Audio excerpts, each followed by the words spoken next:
L'objectif de ces conférences va être de vous faire découvrir, en 30 minutes, les différentes solutions Franklin-Covey. Aujourd'hui, nous allons commencer avec la solution Les 7 habitudes des gens très efficaces, qui est notre solution leadership la plus populaire. Le but est de revisiter les 7 habitudes et leur pertinence dans le contexte actuel. Les 7 habitudes partent de la chose suivante. Ça part du principe que tout individu doit développer son niveau de maturité.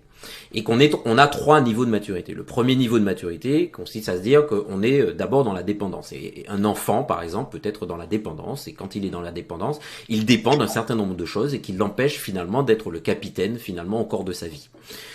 Passé ce niveau, on passe dans un deuxième niveau qui est le niveau d'indépendance. À partir du moment où je suis indépendant, je suis plus capitaine, je suis plus au contrôle de ma vie, mais finalement je peux me retrouver tout seul. Et enfin, le dernier niveau, c'est le niveau d'interdépendance. C'est le niveau d'interdépendance où on apprend finalement à satisfaire ses intérêts, mais pas au détriment des intérêts des autres. Et puis finalement, on apprend à travailler en synergie. Et les 7 habitudes permettent justement de passer et d'élever, de grandir dans ces différents niveaux de maturité. Dans le contexte actuel et dans notre nouvelle réalité, en quoi cette solution et cette méthode et cette habitude est-elle encore plus d'actualité? Les personnes aujourd'hui, dans le contexte actuel, ont vraiment le sentiment qu'ils n'ont pas le contrôle sur les choses. Et l'habitude numéro 1 les invite justement à identifier tous les éléments sur lesquels il peut avoir un contrôle et justement pouvoir agir et reprendre en main le contrôle à la fois de leur vie, de leur destinée, mais aussi peut-être de leur département, de leur équipe et de leur entreprise, pour parler à un niveau beaucoup plus global. La confiance, c'est vraiment la base pour pouvoir faire preuve de courage et de considération dans nos relations. Mais ce qu'on observe aussi avec la situation actuelle, c'est que il y a beaucoup de fatigue et faire preuve de courage et de considération demande aussi beaucoup d'énergie. Alors, en quoi les 7 habitudes proposent une réponse ou une solution face à cette situation? Je crois, encore une fois, qu'il y a dans ce modèle des 7 habitudes une habitude qui peut nous aider. Et c'est l'habitude numéro 3. Dans les 360 que nous faisons, il y a un critère, justement, sur cette habitude numéro 3, où on pose la question suivante aux managers. On leur demande d'évaluer leur capacité à planifier à temps pour éviter de travailler en mode crise. Est-ce qu'ils arrivent à planifier à temps pour éviter de travailler en mode crise?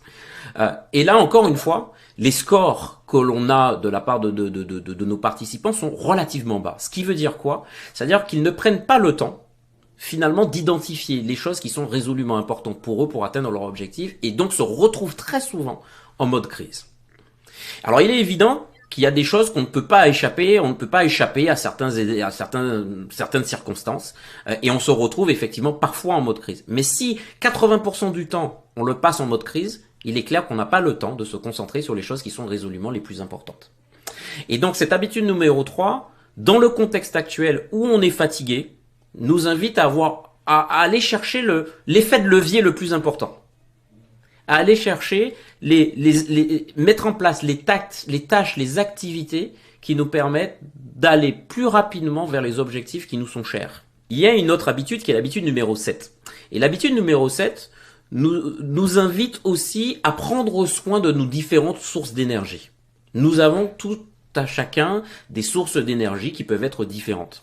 Il y a une question aussi dans le 360 que l'on partage à nos participants qui traite de leur capacité finalement à organiser les autres activités de leur vie justement pour permettre de grandir. Et leur capacité à se concentrer sur des choses qui traitent de leur énergie physique, de leur énergie mentale ou de leur énergie spirituelle, mais qui leur permettent justement de retrouver une source d'énergie pour pouvoir s'engager dans leurs activités les plus importantes pour eux.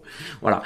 Et donc ce qui est important de comprendre, notamment dans un contexte comme ça, et de voir comment ce modèle peut nous aider, c'est déjà de se dire, oui, simplifions, orientons-nous vers les choses qui sont vraiment les plus importantes et qui nous permettent d'aller vers nos objectifs, et enfin, préservons les sources d'énergie qui vont nous permettre d'y arriver et le faire dans un climat qui n'est pas évident, où effectivement il y a beaucoup de fatigue.